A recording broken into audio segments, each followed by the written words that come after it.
and Land Cruiser.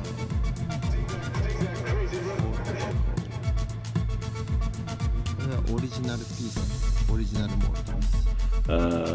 And two enormous engines there, which almost certainly are big V8 blocks to power the thing, with its own windows so they can look out as it pummels down the highway. Not like Humvee. Now this is the old Humvee, and there's the new Japanese version of the Humvee.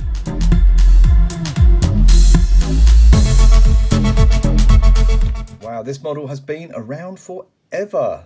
Yes, this is a Matchbox Superfast number 54 personnel carrier. Just how long has it been around? Yes, you can see down the bottom there it says since 1977. So that's a good long time.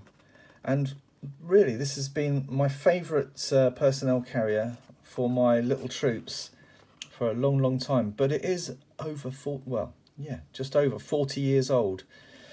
And it's high time the troops had something new to drive around in. As you can see, it's a good, robust model, metal on metal. There's plenty of room in the back there for your troops. It's got a little machine gun on the top there. It's got everything you need, really, to make a very versatile and interesting military vehicle. Apart from the fact that I don't think they actually built these things. And it does actually look really loosely based on an Alvis, which would have had 6 wheels. But other than that, it's a pretty cool piece, and it does look good in convoy. As you can see there, I've got a couple out. A cheap model to get hold of in mint. I mean, cheap if you like to spend £10 and up. But a loose played with example can cost as little as 20p. Or as much as £1, depending on the seller, of course. Talking about 6-wheelers, this is currently one of my favourite armoured fighting vehicles. A little personnel carrier, yet again, from Siku. It's modeled on the, I can't remember the actual designation, but it's a German personnel vehicle, and is used by many different forces around the world. And another little personnel carrier is this little Bradley M3. I like this one. It's made by Maisto. It's a good size. It's a little bit bigger than the Matchbox model, and hence it fits in nicely with some of these scaled vehicles. They're all different scales. They're probably sort of varying from 170 to 166 and that kind of area, but they all kind of fit and mesh quite nicely together, as does this little Humvee from Maisto. Another hard little model to get hold of, actually. I'm sure they're out there somewhere, but I've only ever managed to find this one, and it's very cool, actually. Nice little staff car. Boom.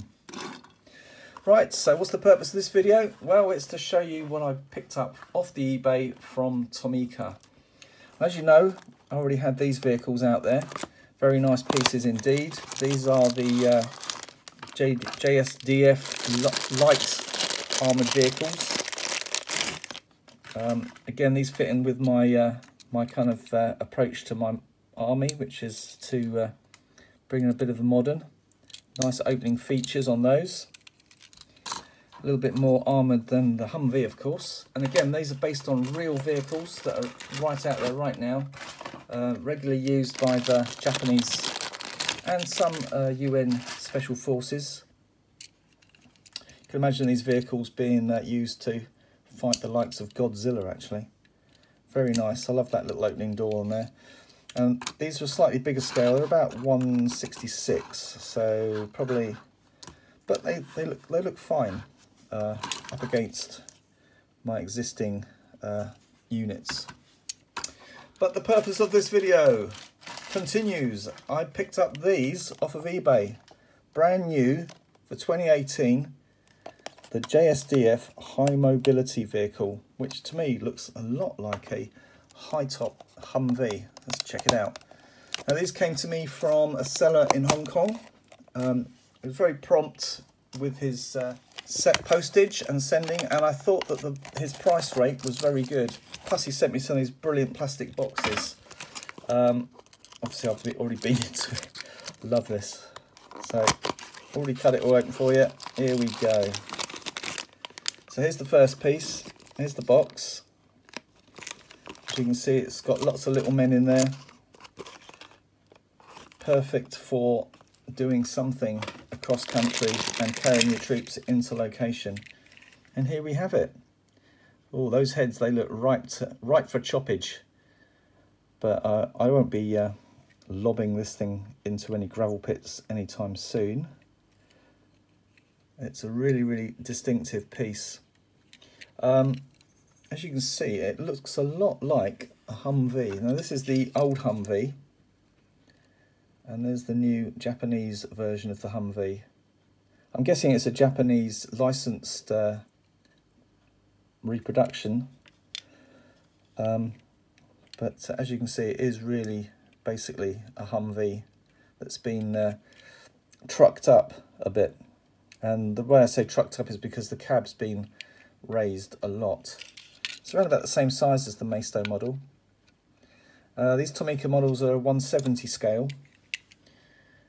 so they're a little bit bigger than 1/72nd, although those little men on the back there look around about 172. And a little bit smaller than 1/64. I do like the fact that it's got the drivers in there. Lovely decals up front. It's plastic base, full suspension, front and rear. Love those Tomica wheels as well. I've seen those before on their, ooh, that was a long time ago. That would have been the Lamborghini Jeep thing. LM1 or whatever it was.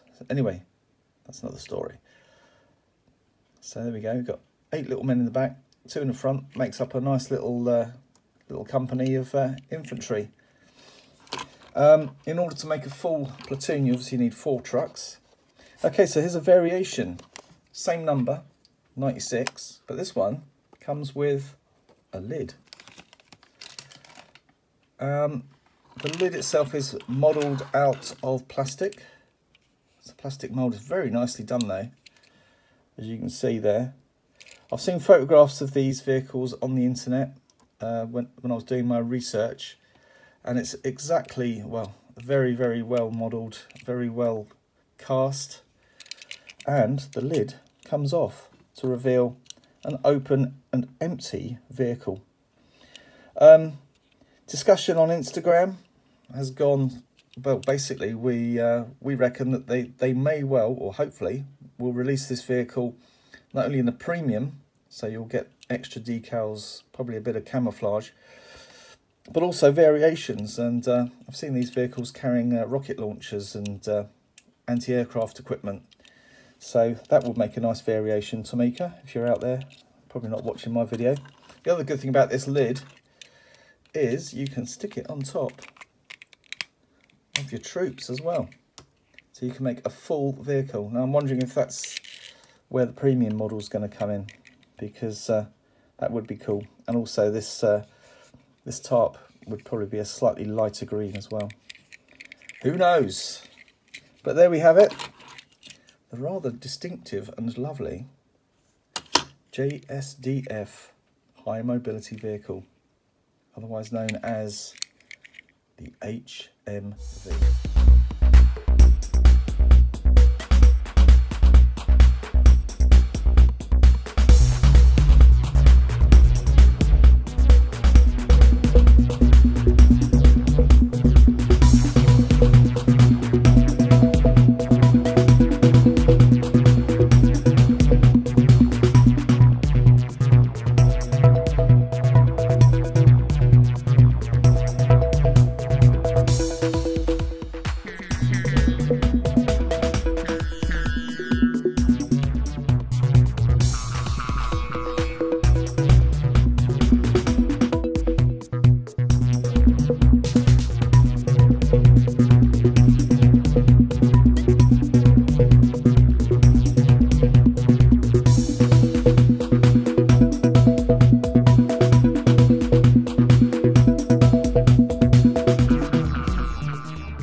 Minasan, konnichiwa.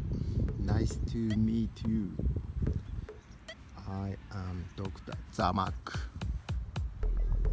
今日はですね、ローカルタウンからギスバルのトレーラーを見つけました。I got on a Mr. Count 5 video now. Thank you so much. I found a classic vehicle from my town and mail delivery. 最初にご紹介するのはギスバルのスペインのギスバルのトレーラーです。多分70年代 Maybe I think this vehicle is 17 era のインポートカーです。グリーンのメタリックにちょっとジャンクですけど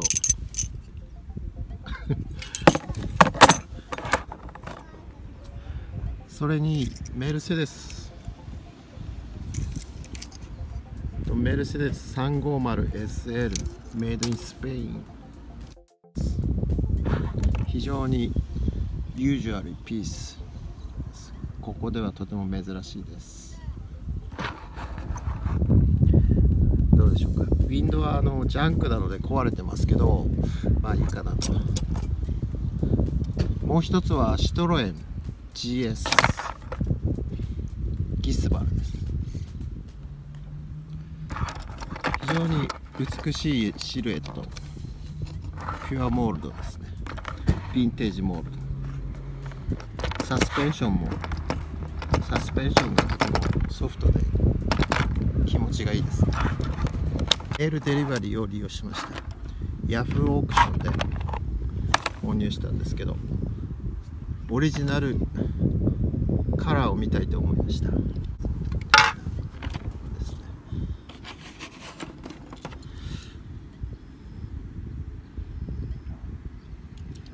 レッドピース、バリエーションが違う。ディファレントフェイス。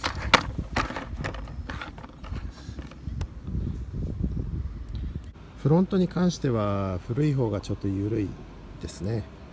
でも新しい方はまあきちっとしてると。改良型ですね。モールドの違うモールドなんですね。モールドが違います。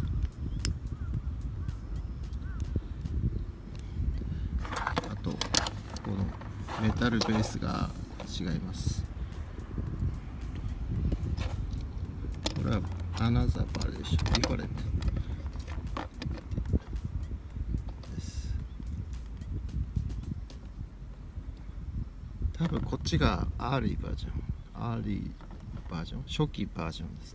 こっちがレイトバージョンですね。どちらもでもとても素敵なギスバルシトロエン GS です。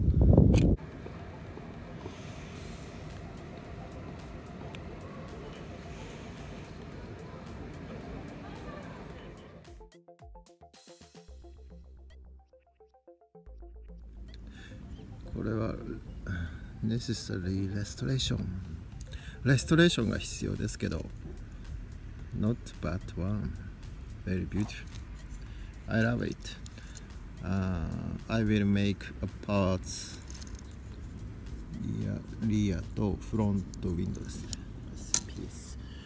Next one はこれは JAL のエアポートベイコー by Nissan Cedric Wagon 70 era. Very beautiful mold. Yes. Next one はこれはトミカの MP1 トヨタ MP1 です。ここがとても very interesting カーテン MP1 続きましてトミカのビートグリーンメタリックポピュラーカー。次はバモス、ホンダのバモス、ロストパーツ、レストレーション。これはトヨタの IQ two-seater. Design from Toyota, France. Very nice. Very small car, but heavy weight. Nice quality. 次はクラシックホンダシビック、シビックじゃないな、ホンダシティスタンダードメタリックベース。ブルーメタリック is very beautiful。次はクラシックホンダシビック、シビックじゃないな、ホンダシティスタンダードメタリックベース。ブルーメタリック is very beautiful and usual. And you remember 創建美茶の、クリスさんも持ってますけど、ダイハツミゼット。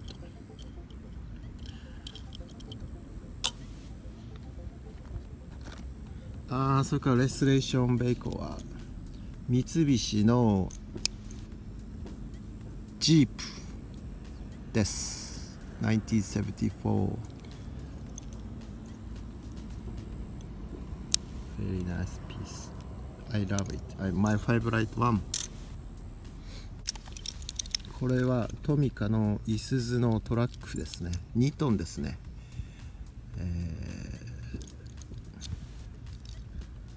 very nostalgic トミカ。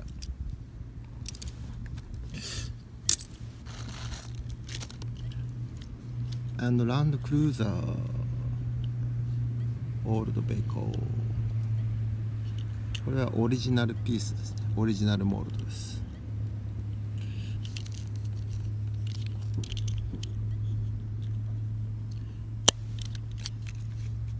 ゲストはロンスターロンスターのロードマスター、フライヤーズ、スーパーカーズ、グランツーリズモ。Very nice British mode. Yes, I need a restoration, car repair, tire.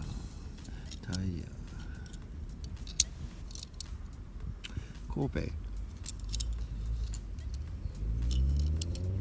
Very nice mode. I love British mode. Very beautiful. What's this thing? Beautiful.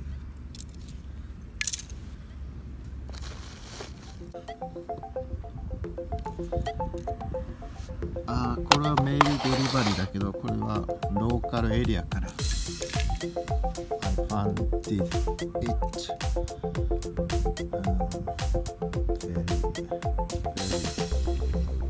Nice month, this month. Happy month. Thank you for watching. Sorry, not English. I'm Japanese. Not use English. Western language. 日本語皆さんわからないでしょうけど、頑張って覚えてね。Thank you for watching. This is a little quick-ish slot on the theme of some custom work that I've been working on or have finished recently. So I'll look at something that I finished recently or refinished, and that's this Matchbox Porsche 911 GT1, and I think I've shown this in a previous video. However, I have finally got the wheels that I wanted for this vehicle, or very close to, and these are, as you can see, metal with rubber tyres, with wonderful fitting, which I've probably shown you before. And these are from a chap called Tom Walton, who has a little business called Walton Style Wheels, and you can find him on Instagram. So that's really helped to finish that one off, and that was a real beater. In other words, knackered. It's not got its rear wing, but I'm going to leave that because I tried putting one on and it looked awful. I've also sustained a bit of battle damage somewhere in storage. Never mind, it's not so bad on that side. The hazards of your own paint are not baked on in the factory. Let's put that there. And we will move on to, he says, should have it lined up. This is one that's nearly finished. and this is a Matchbox Saab Sonnet 3 from 1973. Again, I may have discussed this one or one similar before.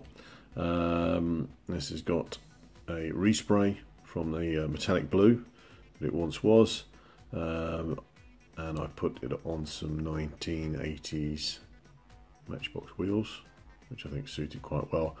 I intend to put some kind of self-made decal on the side here that says Saab. So if you look on Google Images, you'll see the Saab Sonnet has some of them have got that. Orange was quite a popular colour in the 70s. So I've blacked in this part here, which was yellow plastic, which is also the interior. And I've painted in that interior from yellow to a sort of orangey red. There you can see what the original plastic lid was. It was that blue. Okay, so that's that. We painted in that rear bit as well. You can see another bit of damage there where it's knocked into something. Must be more careful. Painted in the lights, which are very small, and then that sort of chin bit there. So work in progress, nearly finished on that one. And then I'll move on to one that's sort of halfway house. This is one that Chris, Mr. K5, Count 5, sent to me.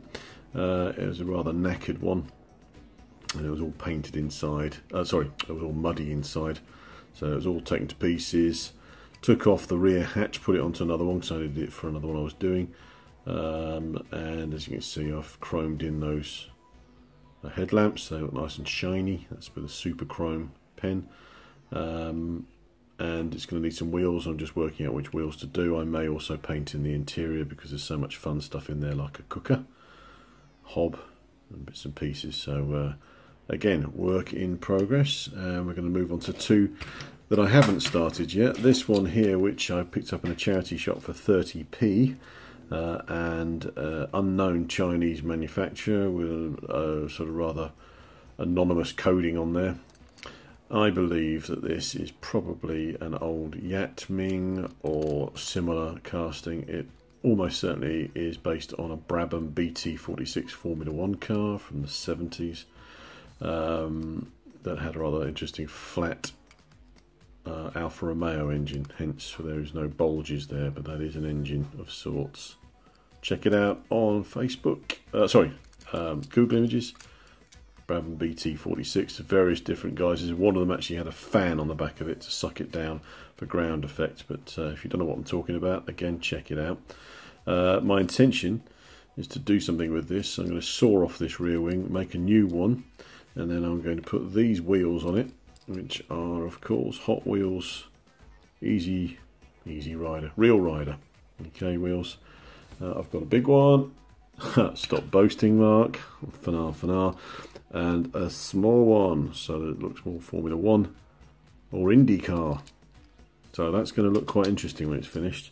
So a sort of thing that you would, some people would look in a charity shop and just go, that's just junk. You've got to sometimes just look a little bit deeper with some of these things and realise the potential, and that has got great potential. I do remember having a Tamiya plastic kit of the Brabham BT46 back in the 80s. I think it was a 1/24th or even a slightly larger scale. Fantastic model. Never got round to making it. Did a really good detailed engine though before it went off to I think charity or something like that.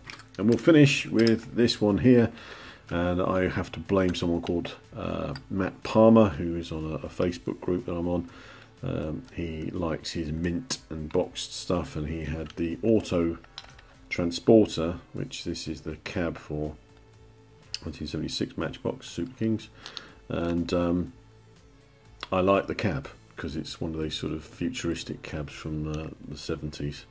Not based on anything real, or it could have been inspired by something real, don't know. Typical Matchbox from that time period, all fantasy, avoiding any form of licensing or any problems there. But basically it has got two rather nice comfortable seats to drive in, and probably I don't know what's between them there, but it looks like it's all push button controls, all typical space age 70s thing going on. And two enormous engines there, which almost certainly are big V8 blocks to power the thing, with its own windows so that it can look out as it pummels down the highway.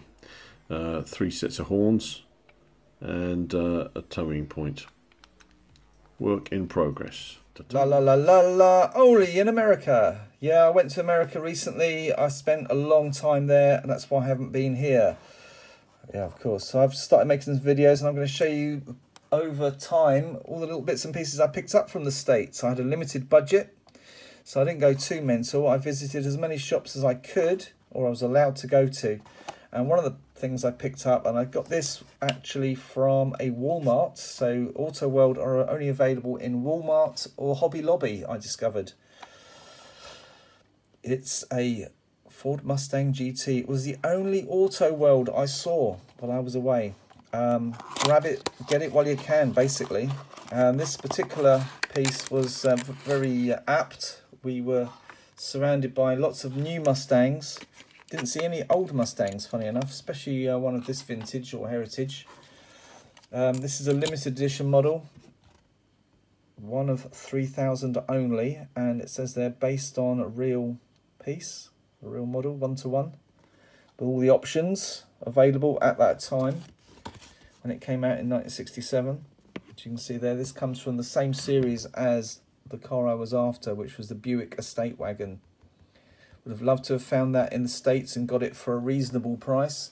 I think the Auto Worlds are about $6 each, or thereabouts, with a little bit of tax on top. America like to charge tax separately to the actual list price on the shelf.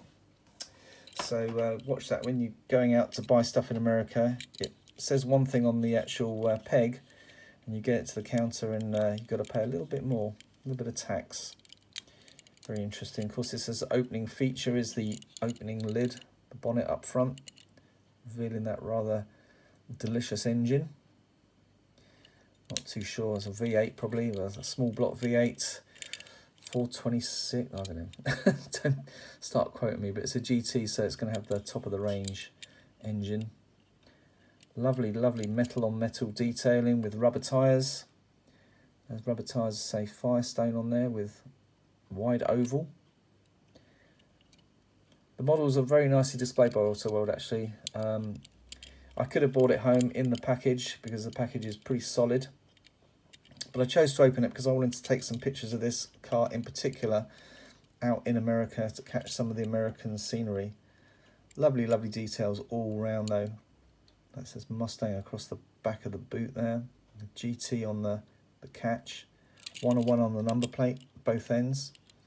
Another good reason to collect Auto World, apart from all the stunning detail, is the bases. The metal base in particular has tons and tons of lovely, lovely detail on there. You can see everything right from the gearbox right down to the rear differential. Lovely deep inset casting. Very, very cool piece. I mean, the base alone is a piece of art. I think I've touched on that in the past before. Another good feature in this particular car is it captures the last of this particular wheel hub. This is a particularly 1965 style hubcap. Kind of came as standard on the 65 models, 66. And in 1967, I believe it was phased out in favour of a more Ross style type wheel. Which is like a 5-spoke, faux 5-spoke with black inserts. But I do like this particular, another reason to pick it up was for the wheels actually, because the 67 is more often or not portrayed with those Ross styles, as that was a much more common variation. But I believe for the first few months of production they did actually come out of the factory thus. So here we go, an all-round little stunner, and was the only Auto World I saw.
did almost walk away, but I was drawn back, and I'm glad I was.